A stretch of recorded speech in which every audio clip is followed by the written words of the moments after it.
ഇനിയും ഒന്നിച്ച് ജീവിക്കാൻ സാധിക്കില്ല. വിവാഹമോചിതരായി ധനുഷും ഐശ്വര്യ രജനികാന്തും. 18 വർഷത്തെ ദാമ്പത്യം അവസാനിപ്പിച്ച് ധനുഷും ഐശ്വര്യ രജനികാന്തും. ഇരുവരുടെയും വിവാഹമോചനം അംഗീകരിച്ച് ചെന്നൈ കോടതി ഉത്തരവ് പുറപ്പെടുവിച്ചു. 2022 ധനുഷും ഐശ്വര്യയും വേർപിരിയുന്നുവെന്ന് സോഷ്യൽ മീഡിയയിലൂടെ അറിയിച്ചത്. ശേഷം അവർ വിവാഹമോചനത്തിന് അപേക്ഷ നൽകിയിരുന്നു. ഒരുമിച്ച് ജീവിക്കാൻ കഴിയില്ലെന്ന് ഇരുവരും ഉറപ്പിച്ചു പറഞ്ഞതോടെയാണ് കുടുംബ കോടതി ഇരുവർക്കും വിവാഹമോചനം അനുവദിച്ചത്. ഈ മാസം 21 അവസാന ഹിയറിംഗ് നടന്നത്. 21 ഇരുവരും കോടതിയിൽ ഹാജരാവുകയും ചെയ്തു. നേരത്തെ 3 തവണ കേസ് പരിഗണിച്ചിരുന്നുവെങ്കിലും ധനുഷും ഐശ്വര്യയും ഒരു സെഷനിലും ഹാജരായിരുന്നില്ല. ഇതിനാൽ ധനുഷും ഐശ്വര്യയും അനുരഞ്ജനത്തിലേർപ്പെടുമെന്ന് അഭ്യൂഹങ്ങളുമുണ്ടായിരുന്നു. എന്നാൽ അവസാന ഹിയറിംഗ് ദിനത്തിൽ ഇവർ കോടതിയിൽ ഹാജരായി. 2004 ധനുഷും ഐശ്വര്യയും തമ്മിലുള്ള വിവാഹം.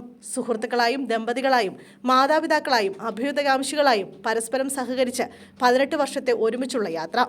വളർച്ചയുടെയും മനസ്സിലാക്കലിൻ്റെയും വിട്ടുവീഴ്ചകളുടെയും പൊരുത്തപ്പെടലിൻ്റെയും കൂടിയായിരുന്നു ആ യാത്ര. ഇനി നമ്മൾ നമ്മുടെ വഴികൾ വേർപ്പെടുന്ന ഒരിടത്താണ് നിൽക്കുന്നത്. ദമ്പതികളെന്ന നിലയിൽ വേർപിരിയാനും വ്യക്തികളെന്ന നിലയിൽ ഞങ്ങളെ നന്നായി മനസ്സിലാക്കാനും സമയമെടുക്കാനും ഞങ്ങളുടെ തീരുമാനത്തെ മാനിക്കുകയും അത് കൈകാര്യം ചെയ്യാൻ ആവശ്യമായ സ്വകാര്യത നൽകുകയും ചെയ്യണമെന്ന് അഭ്യർത്ഥിക്കുകയാണ് എന്ന് പറഞ്ഞാണ് വേർപിരിയൽ ഇരുവരും സോഷ്യൽ മീഡിയയിലൂടെ അറിയിച്ചത്.